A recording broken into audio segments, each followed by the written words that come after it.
नमस्कार, मी माधवी सोमन। आज मी पहिल्यांदाच जनकल्याण रक्तपेढीमध्ये रक्तदान करायला आली आहे आणि हा योग जुळून आला तो सुश्री फाउंडेशनमुळे। श्रीराम मोठे आमचे मित्र आहेत, चांगले मित्र आहेत आणि आता सुश्री फाउंडेशनकडनं आम्ही रक्तदानावरती 3 अभिवाचनाच्या व्हिडिओ केले। महेंद्र वाघ सरांच्या पुस्तकातले 3 लेख मी वाचले।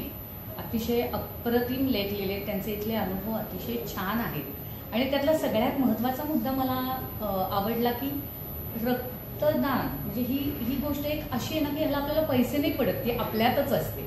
त्यामुळे कुठल्याही म्हणजे श्रीमंत असो गरीब असो कुठल्याही प्रकारची व्यक्ती हे करू शकते, असं दान आहे जे आपल्यातच आहे।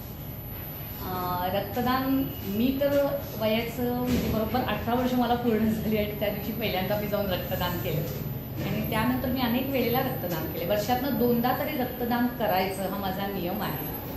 पण आज मला खूप छान वाटते की मी जनकल्याणमध्ये येऊन रक्तदान करते।